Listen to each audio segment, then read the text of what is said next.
I do want to just welcome those of you watching online as well. Thanks for being here. I know that some of you are still apprehensive to come and gather, and I just want to say we miss you, care about you, and can't wait till we can be in person again. But until then, I'm glad that you are tuned in and watching online.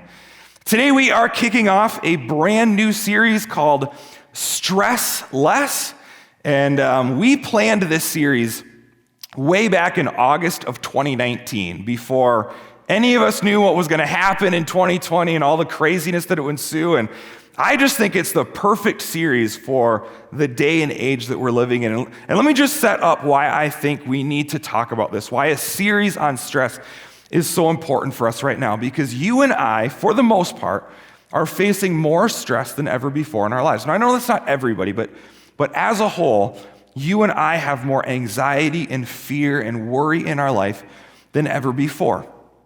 On Tuesday, if you're watching this after Tuesday, you already know this, but on Tuesday, we're heading to the polls as a nation.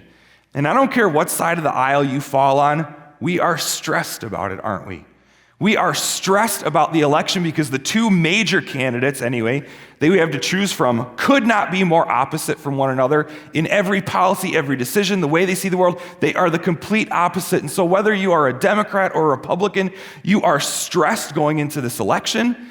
Add on top of that the fact that we are probably not going to know the results on Tuesday night like we normally do because of mail-in ballots and absentee and all that sort of stuff. And our stress is going to be prolonged out over several weeks, months, maybe even through the end of the year before we know who's officially elected. And even then, are there going to be questions about fraud or legitimacy or handing over power and all that sort of stuff? Add on top of that, if, again, no matter what side of the aisle you fall on, you are afraid, you are nervous, you are stressful that the wrong party, whatever the wrong party is for you, that they don't get in because you see America heading the wrong direction. And again, not trying to tell you who to vote for, but there is stress in our lives related to this election cycle, and I don't see an end coming in sight anytime soon. More than just the election now, we're still dealing with the stress related to COVID and health issues that our country doesn't seem to have turned the corner. Cases in our state are still going up. Cases in our community are still going up. The schools have been, struggling with COVID. Even here within our church, we've had several people that have tested positive for COVID, and maybe there's stress that you're facing with your own health or stress about loved ones that are maybe more vulnerable, and how do you do life, but how do you care and love for them at the same time? Add on top of that a health issue has become a political issue now, and there's stress for people on both sides of the mask. Nobody knows whether to wear them or whether not to. There seems to be research papers and documents and data from professionals all the time coming to different conclusions, and it's almost impossible for the average American to try and wade through the information and decide, is this true, is this reliable, is it not, is it just from CNN, or is it from Fox News, or who is it from? If you're a business owner or an employee, you're stressed about when are things going to get back to normal? Are we going to get paid? Is the business going to stay open? Do I tell my employer if I think I'm sick, or do I not? Am I going to be quarantined and not get paid? On top of that, add the stress that we're all facing in the world right now trying to deal with the Karens, okay? And if you don't know what a Karen is, that's one of two things. Either you are a Karen or you're not up on your 2020 slang. We don't have time to get into that. But all of that is in addition to the stress that we're already facing in our lives before 2020 happened, right? If you're a parent, there's incredible stress in trying to raise our children, not just to teach them information, but to teach them character and value and morals and how to view the world, and trying to run your kids around to different things and different schedules and schools. Is it hybrid? Is it distance learning? Is it in person? The homework load has increased exponentially. Can they still see their friends? Do I need to check on Facebook, make sure the school's still open or not? There's pressure that we face just as parents within ourselves. If you're a mom, there is incredible pressure on moms today that you feel like you need to keep your house clean enough for a photo shoot at the drop of the hat, on top of cooking dinner, on top of doing the laundry, on top of feeling that you got to kind of, look like a supermodel all the time. And you're supposed to have a career on top of that and then be at every social function that your kids and your family want to be in. Then for dads, our pressure is different. It's not the same, it's different, but we feel pressure to be Mr. Fix-It all the time, even if we don't know what we're doing. I'm going to be an electrician, and if I get shocked, I just have to deal with it. I can't ask for help. I can't share my emotions. I can't share what's going on inside. There's pressure for most of us guys to still be the main provider for our family, and sometimes that means working multiple jobs a day to afford the homes and the cars and the cabins and the Pinterest projects that people want to do. If you're a single parent, my heart goes out to you. My gosh, you are a superhero. That is a stress all in of itself. Our stress levels are just higher and higher and higher all the time. There's the stress of social media. We don't need to get into that one. You all know what that is. There's stress that we face in our romantic relationships, whether you're married or whether you're dating somebody. Stress to resolve conflict, stress to make sure that our relationship looks like an Instagram relationship to everybody on the outside, even though on the inside we're crumbling. We've got these deep and serious issues. There's stress in our relationships with other people, trying to manage he said, she said, unforgiveness, trying to still have a social life in it all. There's stress at our jobs. The Harvard Business Review released an article in July of this year that said 60 to 80% of all doctors' visits are stress-related. For concerns, OSHA, everybody's favorite government organization, has called stress a hazard in the workplace. There's stress in our schedules. There's stress trying to keep up with the Joneses. We've even made it stressful to relax. You want to go take a vacation or go up north for a couple days, what do? Well, you got to stress all week leading up to it, making sure that you prepared all of your stresses for the stress that you're going to face when you're gone so that you can stress about packing and stress about traveling, stress to make sure you get there on time. Then when you're there, rather than relaxing, you're stressing, thinking about, did I forget something? Or thinking about the future stresses that are going to come up. We're crazy. We're absolutely crazy. We are living with more stress and more pressure than ever before in our lives. And we call it just normal life. We call it living the American dream, but we are running ourselves ragged. There is so much stress and so much anxiety and so much fear and so much what ifs in our lives, and it's killing us on the inside. In fact, this Tuesday night, I was laying in bed and I was talking to my wife about the stress I was feeling to prepare messages for a series about stress.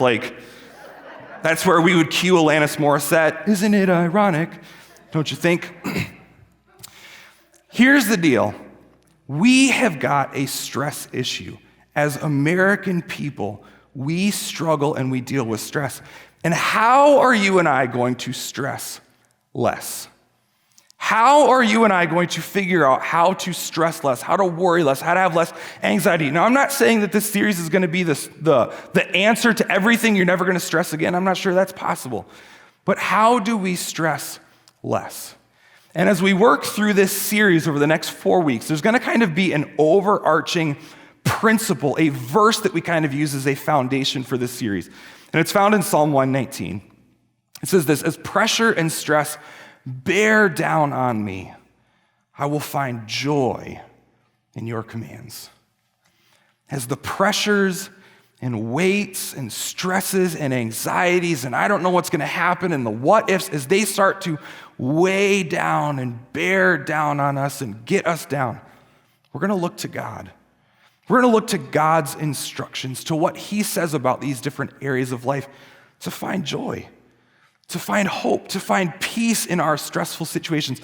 Because my guess is most of us, the stress that we face in life, I would guess a good portion of it is because we haven't been following this right here. We haven't been following God's commands. And so every week what we're going to do is we are going to take a look at a specific area in our lives and what does God say about it. Now, to start off this series, I tried to think about, what would be, the best thing to talk about? What would be the most engaging? What's an area that I think we probably all struggle with? And I think I came up with the perfect one. This. Money. How many of you are stressed now that you know we're talking about money? Listen, money is a huge area of stress for almost every single one of us. Now, I want to put your mind at ease. We are not going to be talking about giving today, okay? This is not a giving message. This is not the church wants your money message. So everybody just, let's stress less. You can listen. You don't have to be defensive, wondering when the hammer's going to drop. We're not talking about that. Now, that giving is definitely a part of how to relieve stress, but we're not covering that today. But here's the thing. Money is a cause of stress. It is one of the biggest reasons that we stress and get worried in our lives. And it's not an amount issue. It's kind of like a level playing field for everybody. Whether you make a ton, whether you make a little, whether you make somewhere in between, this is all something that we deal with. Money causes stress in our lives. And as I thought about, there's 100 different directions we could take this and talk about how to relieve stress. But as I thought about it this week, as I read through the Bible, as I just spent time with God myself, there's kind of one thing that seemed to rise above the rest. And I think there's an issue, there's a reason why money is so stressful for us. And it's this, that we are discontent. I think the reason that you and I too, I think the reason that we struggle and stress about money so much is because inside we are discontent. Now, we don't like to admit that. We would never identify that in our own lives. But if we take a look at the purchases we make, our spending habits, how we handle our money, I think it reveals how discontent we actually are. Why do we buy brand new vehicles when our old vehicles still drove just fine? It's this, isn't it? Why do we have to buy the new iPhone or Galaxy when it comes out when the old phone still made phone calls and sent text messages and allowed us to hop on TikTok? Why? It's because we're discontent. Why has the average American home doubled in size since our grandparents were alive? Since our grandparents were building homes. In the 1950s, the average American home was about 1,100 square feet, and that equaled out to about 250 square feet per person. Today, the average home is over 2,600 square feet with about 1,000 square feet per person. Why? Is it because the old houses didn't shelter us fine? Is it because the old houses weren't big enough? No. It's because of this. It's because we're discontent. It's why I always want new guitars. It's why I want to build a pole barn, because my 2 outbuildings aren't enough to store the excess I already have. Now I need another one so I can fill that up even more, right? It's why the average American has about $17,000 in credit card debt and almost $30,000 in car loans. It's why over half of Americans have less than $1,000 in savings and about 20% have zero in savings. It's why almost 80% of Americans struggle living paycheck to paycheck, because inside we are discontent. We are always looking to purchases and new toys and homes and vacations, whatever, to satisfy us. There is something on the inside that we feel is missing, and we think money will help us get there. The problem is the more that this rises, the more of this we have to spend, and as a result, we stress a ton. We live way beyond our means. We put everything on credit. We think making monthly payments means we can afford it somehow, and our lives are filled with stress. And this is not new for us. This is not something unique to America in 2020. This has been happening for generations, for thousands of years. In fact, in the book of Proverbs, the different writers highlight this several times. I want to read a few Proverbs to you. This one says, "Those who love pleasure become poor. Those who love wine and luxury will never be rich." Now, this proverb is not saying that nice things are bad. This is not God wanting to cut everything out of your life and make you live like a pauper. This verse is addressing, this proverb is really highlighting the point of people who are consumed by these things. People who long for and spend their whole lives looking after just more pleasure and wine and luxury. Can those be fun things? Absolutely they can. But when our life is like surrounded, when that's the driving force behind who we are, it's just to get more, that's not a good way to live.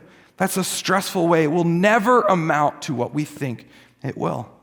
It's why people who make 6, 7, 8 figures a year still struggle with money just as much as you and I, making far less. Have you ever stopped to think about this? What amount would it take for you to say, I have enough? Have you ever thought about, like, man, would it be $100,000? Would it be $1 million? Would it be $100 million? Like, what amount for you would you say, okay, that's good, I can stop stressing about money? Whatever your number is, here's the better question. How come people who have that amount still stress about money? Because it's not an amount issue. It's a heart issue. And this proverb says, never going to be rich, become poor. We will continue to be stressed in our lives. Another proverb says this, a person without self-control is like a city with broken down walls. Now, this is not specifically a money verse, but it certainly applies nonetheless. That when you and I always feel this urge to purchase and buy and get something new, our lack of self-control leaves us vulnerable to stress. Our inability to get our spending under control really does more harm to us than anything. We live with that pressure and that weight and that anxiety and can I make my monthly bills on? We have opened up our mind and our heart and our life to the mental onslaught of stress. There's one more verse. It's in the very first chapter of Proverbs. It says, such is the fate of all who are greedy for money. It robs them of life. Is more money nice? Absolutely. I'm not trying to say having more wouldn't be great. But greed, but this insatiable appetite for more, but always having to have something new, always looking for another purchase or another home or another toy to satisfy us, robs us of life. Because when you buy something new, it's fun, isn't it? And it's shiny and it's cool and you want to show all your friends, but eventually the shine wears off. Eventually the house that you were so excited to buy is now just a house that you complain about. Eventually that car that you're still making payments on is no longer fulfilling you like you thought it was. Because eventually the shine wears off a lot quicker than the payments do. Eventually the month runs out, or the money runs out before the month does. And living paycheck to paycheck, wondering if we have to open up a new credit card to pay the minimum monthly payment on another credit card, and wondering if we're going to be able to afford groceries this month, and wondering if you work somewhere, especially with COVID, are you going to be laid off for 2 weeks? Is your business still going to be there? That's not a good way to live. It robs us of our life.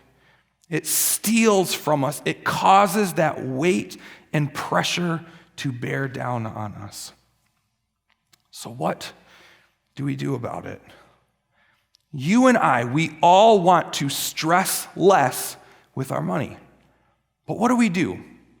Everything we've been trying as an American culture hasn't seemed to work. What now? Well, I really think there's two parts to this. And the first one is honestly super simple. Here's another proverb for you. Don't wear yourself out trying to get rich. Be wise enough to know when to quit. This is pretty hard to misinterpret, I think. There's no secret here. There's no, man, I wonder what he really meant by that. I think he meant don't stress yourself out trying to get rich. Be wise enough to know when to quit. Sometimes all it takes to alleviate our financial stress is to simply say no. To say, no, I don't need that, whatever you fill in the blank, whatever the fill in the blank for you is. No, I don't need to make that purchase. No, I don't need Caribou every single morning. No, I don't need to have a new phone the day it comes out. No, I don't need to subscribe to Netflix and Hulu and Amazon Video and HBO Max and Disney Plus and Apple TV Plus and ESPN Plus. Like, I can just do with 3 of those plus cable. Maybe we can just learn to say no. Maybe instead of making all of our financial decisions with Nike's slogan of just do it, maybe we could start to use the DARE slogan when I was in school, just say no to drugs and otherwise. Maybe we could just learn to say no to buying that new vehicle. Maybe we could just learn to say no to buying that new outfit.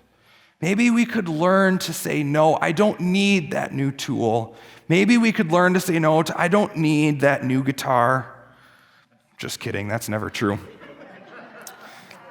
Can we go back to that verse? Don't wear yourself out. No is an incredibly powerful word to help us reduce the stress in our lives. But it's not always that easy, is it? If that was how simple it was, I would imagine that we could all get that under control relatively easy. But the truth of the matter is that when we have money problems and when we're feeling discontent, if we can go to that slide, it's not always easy to just say no. Sometimes the answer is not as simple as just flipping a switch. So how do you and I learn to be more content? If the reason we got into stressful money situations is because we're discontent, well, how do we fix the root issue? How do we fix the problem in the foundation? How do we learn to be more content so that we're not tempted to buy something new? So that we don't have to rely on our own self-control and willpower the next time a sale comes up or the next time a new streaming service comes. Like how can we learn to be good on the inside? And I think, to me, what I believe makes the biggest difference is a relationship with God. Now, I don't know where you're at with all that. I don't know where you are online, but I believe the key is to have a relationship with God. I think of it like this. I absolutely love hamburgers. I do. Like, man, you almost don't get better than just a really good burger. Most of the times when I go out to eat, I will eat a burger because, number one, they're big, they're cheap, they taste good. I love seeing all the different ways that chefs and restaurants try and spice it up. A burger is just you can't go wrong with a hamburger. They are so delicious. I was up in Duluth earlier this summer and went out to a restaurant, and there I had a burger that had the patty, but it had an egg and peanut butter on a pretzel bun. Now, I don't know what you think. If you've never tried a burger with an egg, you're missing out. If you've never tried a burger with peanut butter, you're missing out. But together, I'm telling you, man, it was magical. I feel myself lusting right now. This burger was so good. I savored it. And it was huge. The fries were amazing. That burger was delicious. Just last weekend, my wife and I went out for a little impromptu date night. We ended up in Stillwater. I had another burger there. It was the patty. It had an egg on it. You could probably see a trend in my life. Had bacon, had hash browns on it, but instead of the bun, it had 2 thick pieces of cinnamon French toast and you guys, it was so good. It was so good. I ate way more than I should have, but I love burgers. They are delicious. But here's the thing.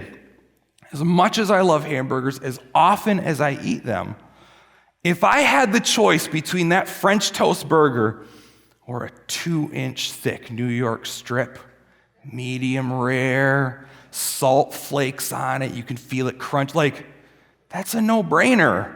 I'm taking the steak every time because it is so much better. It is so much more satisfying. And when I've had a steak, I don't desire a burger anymore, at least for a little while. When I have a steak, it is so fulfilling and so good that I don't have to tell myself, oh, you don't want a burger right now. I just don't want a burger anymore. It's why I make fun of the waiters at Fogo de Chao, the ones who get stuck serving the sausage. I don't know if you've ever been, it's a Brazilian steakhouse. They bring the meat out to you on skewers. Poor sausage guy. I imagine the sausage is good, but I've never wasted stomach space on it, right? Because they have filet mignon, they have their house-cut picanha, they have bottom sirloin, right? Most of the crap we don't even buy in the store, but it is so good. Get out of here, sausage guy.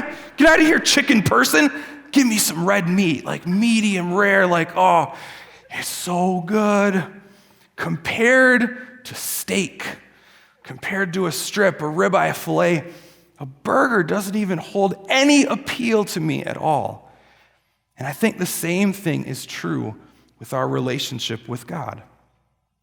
The more time that you and I spend with God, the more we get to know him, the more that we build a relationship with our Heavenly Father, the less we desire the things of this world. He satisfies us. He fulfills us. He fills in those holes on the inside that we think money can fill. But really, we are satisfied most in God. I love what the Apostle Paul writes to the Philippians. He says this, "Not that I was ever in need, for I have learned to be content with whatever I have." Isn't that what we want? Wouldn't that alleviate so many of our money-related stress problems? He learned how to be content with whatever I have. I know how to live on almost nothing or with everything. I have learned the secret. There's a secret, a hidden mystery to this whole thing. The secret of living in every situation, whether it is with a full stomach or empty, with plenty or little. The Apostle Paul, when he was writing these words, he had lived on both sides of the spectrum. He knew what it was like on both extremes and everything in between. You see, before Paul became a follower of Jesus, Paul had about everything that this world could offer. He was taught by the greatest teachers of his time. He was climbing his way up the ladder. He was going to be a Pharisee of Pharisees, which to first century Jews was, as good as you could possibly get. He probably had a good family, was well off. He had power, he had prestige, he had influence, and this was still while he was a young guy. Paul had it totally made in his life before Christ by the world's standards. Now contrast that to where he's at when he's writing this letter to the Philippians, and he's under house arrest. He's imprisoned. He's no longer a free man. He's not able to go do what he wants. He can't leave his house anytime. There are guards stationed all the time. In fact, the only way that he can even make it is relying on the generosity of other people. Otherwise, Paul wouldn't have been able to survive. And so Paul knew the whole gamut of living. And he says, Philippians, guess what? I found a secret. I found the answer. This thing to being content. I know what it is. I know how to get there. I know the steps I need to take. I've discovered the mystery. It's this. For I can do everything through Christ who gives me strength. For Paul, it wasn't a new tunic or a new pair of sandals or a new model of donkey or whatever it was back then. For Paul, it was his relationship with God. It was spending time with God and having that connection made possible through Jesus Christ. That was what made the difference in Paul's life. Didn't matter whether he had a lot or whether he was in prison. And even later on in his life, his situation would get much worse, eventually being martyred for his faith. But to Paul, his circumstances didn't dictate whether he was content or not. To Paul, his possessions didn't dictate whether he was content or not. It was his relationship with God that fulfilled him on the inside. That was the secret to being content with whatever he had.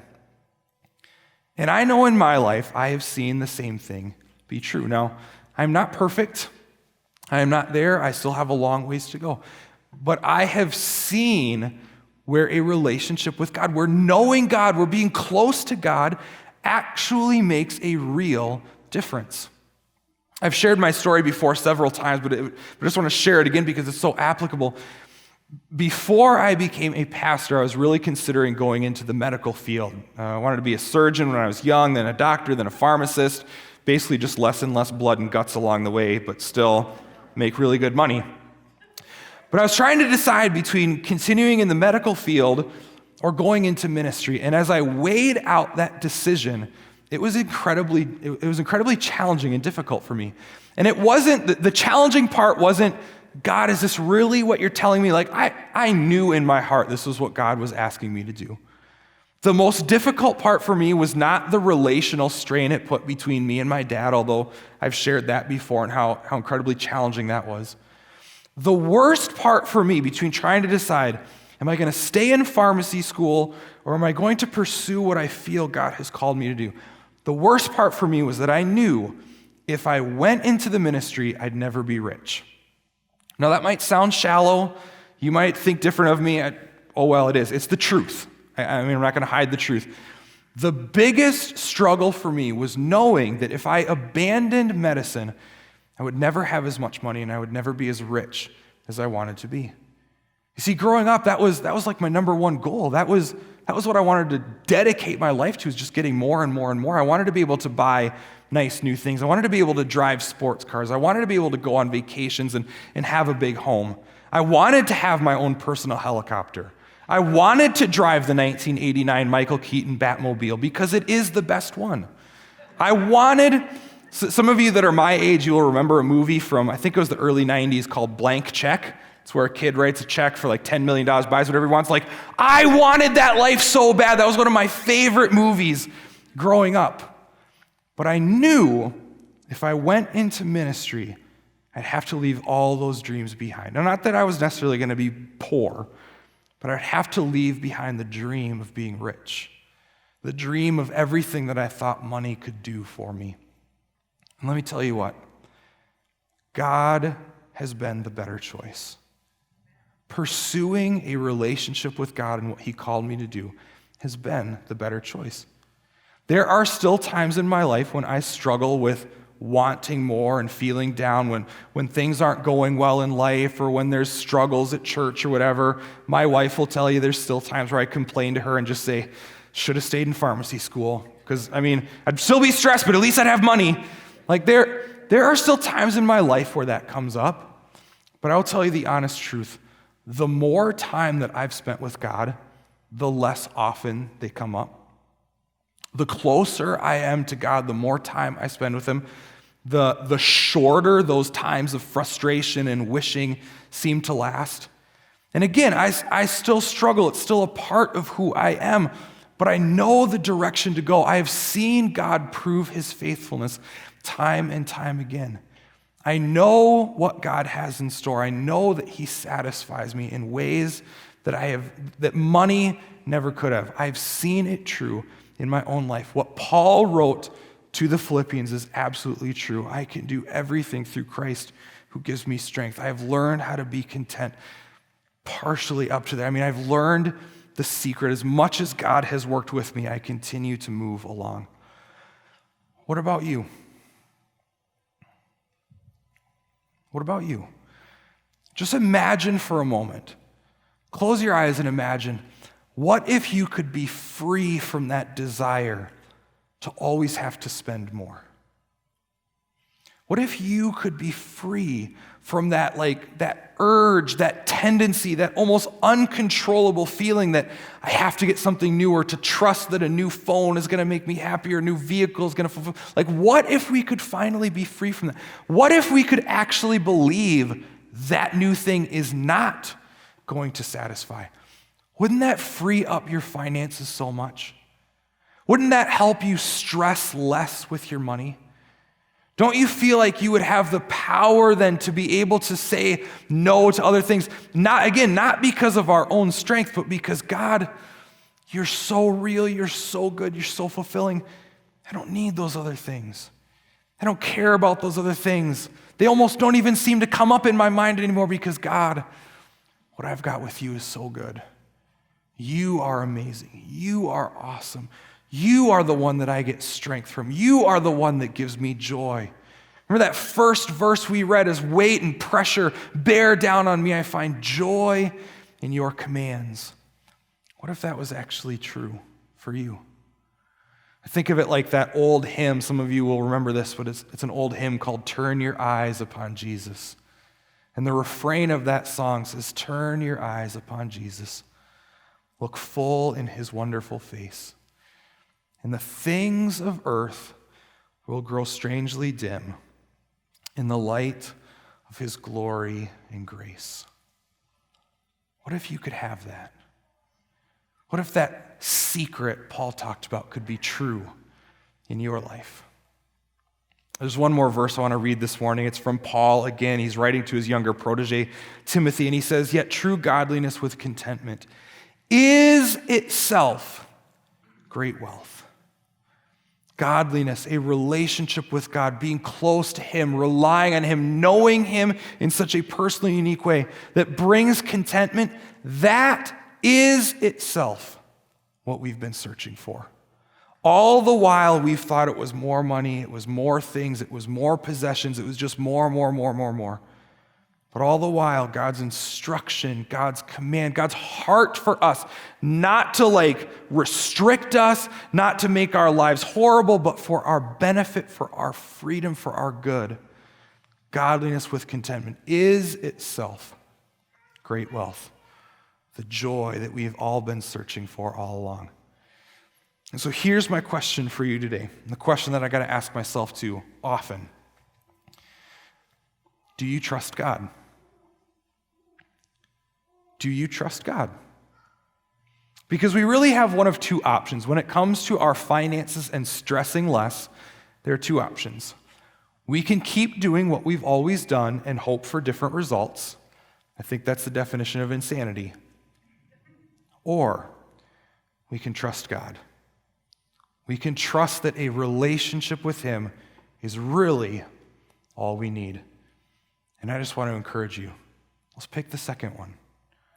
God is good. God is enough. God will satisfy us. Let me pray before we head out.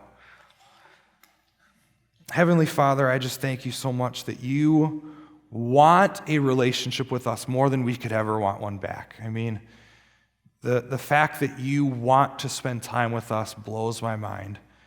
But Father, I'm so grateful that you do. Father, I'm so glad that you want to fill us. You want to make a difference in our lives. You don't just create us and then leave us all on our own to figure it out and to struggle and stress through life. God, you want to walk beside us. You want to give us your insight and your knowledge and your wisdom and your comfort and the contentment that only comes with you. And Father, this morning we just want to admit we need your help, God. We need your help with our money and with our finances. Father, I pray that you would become so real in each of our lives that almost everything else fades away, that the things that we've done in the past that got us into stressful situations, that got us to monthly payments, and that got us to maxed out credit cards, Father, may your presence save us from those things. May we find our satisfaction in you and in you alone and not in anything else. God, we need your help. We want to be closer to you. And Father, I just thank you that you're there with open arms. Come to me, come to me, come to me. Father, we're coming to you. We trust you. In Jesus' name we pray. Amen. Hey, thanks again for joining us today for our online service. We really do hope that you're able to get something out of that. Like I said in the beginning, for worship today, if you want to click on the link in the description of this video, we have a playlist of songs that we'd love for you to just sit back, listen to those, take some time to engage. For the rest of you, again, we are back in person. If you are comfortable coming to an in-person service, we would love to have you here gathering with us. Otherwise, we will continue to do these online services, and we are just so glad that you're joining us. With that, we hope all of you have a great week. We hope you have a great rest of your day, and we'll see you next week. God bless.